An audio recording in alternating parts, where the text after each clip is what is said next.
Well, we've had a look at the data, and what we're trying to establish is, as you say, why is there this excess death in these two instances?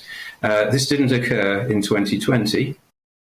Now, there are two possible reasons why you might have excess deaths. The first is that, as we know, the services provided by the NHS have in many cases been withdrawn. We've also had a fear campaign, which has meant that a lot of people are not actually accessing the NHS, and therefore they are vulnerable if they're not being treated. So we've put forward, we had a look at the data in 2021, and what we had a look at is the timing of this increase in deaths. And if you look at the timing, then it starts in the oldest age group and it goes down successively into younger age groups. So that's increases in excess death occurring sequentially in increasingly lower age groups.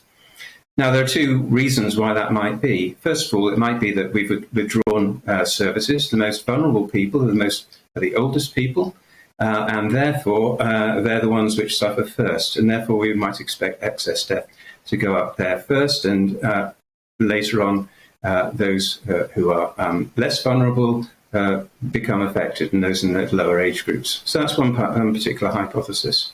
The other hypothesis that we could have is that actually there's something here to do with the vaccine rollout, because vaccines are rolled out to the elderly first, and then to increasingly younger age groups. And if we have a look at the data, there is a 12 to 14 week delay before we, from the timing of the rollout of vaccines in a particular age group to the increase in the death rate. So it could have something to do with adverse effects of the vaccines. So that's our two hypotheses. Now, we can. Yeah. So yeah. Now, I'd just like I'd just like to underline that point, because in the inquiry, I believe over a third of the people who contributed to the inquiry actually specified the vaccines. But the report by the Scottish government wound up not even mentioning the possibility that it was related to the vaccines. Yeah, that's correct. That's correct. There was no mention of adverse reactions to the COVID-19 vaccines as a possible contributor to the excess deaths in Scotland.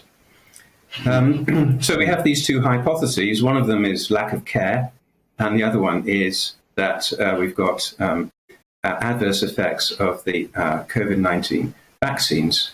And what we can do is we can run an experiment, and the government have run an experiment, and the experiment is that we apply what we think might be causing the excess deaths, and that is the vaccines. So we give a booster dose of the vaccines.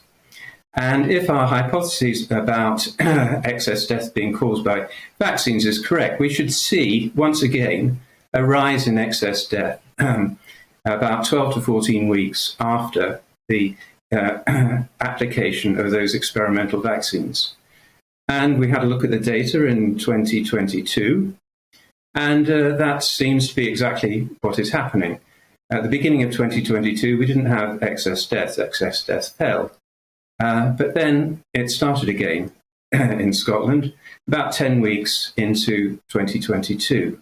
And it started first in the older age groups, and then it started later on in the younger age groups. That's exactly as we would predict, according to our hypothesis, that there is some relationship between excess death and the vaccine. So this is a way in which we can see whether there's a causal relationship between vaccines and excess death. It's an experiment. It's an experiment which I wish they hadn't conducted, but it is an experiment. So often we're told that these things are just a coincidence. Well, here we've got an actual experiment, and it tells us that we've got some sort of causal relationship between the two.